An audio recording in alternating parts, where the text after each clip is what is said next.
Je me suis fait enlever les seins, j'ai vu que j'étais toujours mal. Je me suis fait enlever l'utérus, j'étais toujours mal. Personne qui faisait une détransition. Ah oui. Et vous l'avez vu ce reportage. Magnifique. C'était magnifique. C'est un homme, une femme, pardon, de 40 ans qui, à l'âge de 20 et quelques années, a opéré une transition et elle disait, moi je me suis fait enlever l'utérus, j'étais toujours mal. Les ovaires, j'étais mal. J'ai changé de prénom, j'ai vu que j'allais toujours pas bien. Et aujourd'hui, je me dis, mais qu'est-ce que j'ai fait? Je peux plus avoir d'enfants, on m'a mutilé et j'ai envie d'être une femme, en fait. Et j'ai compris que mon problème, c'était pas la transition, c'est pas la transition de genre, c'est juste que dans ma tête, j'étais mal.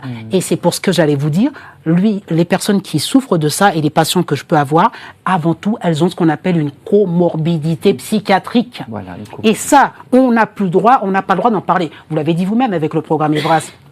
La HAS dit que quand un jeune de 16 ans veut transitionner, ils l'ont validé. Il faut encourager cette transition, ne pas la discuter, surtout pas faire de thérapie pour l'aider à comprendre ce qui se passe et aller dans le sens de l'opération. Et vous l'avez dit, si les parents s'opposent à ça, on peut aller jusqu'à les destituer de leurs droits parentaux. C'est terrible, mais alors que l'adolescent de 16 ans qui se pose des questions, la plupart du temps, c'est un peu normal. Il peut être mal dans sa peau. Et surtout, ce qui me rend dingue, puisqu'on m'a posé la question sur les patients que j'ai, ce qui me rend dingue, c'est que je sais qu'il y a dans 99% du cas, une comorbidité psychiatrique. Je sais que le jeune qui veut transitionner, c'est parce qu'il est mal dans sa peau.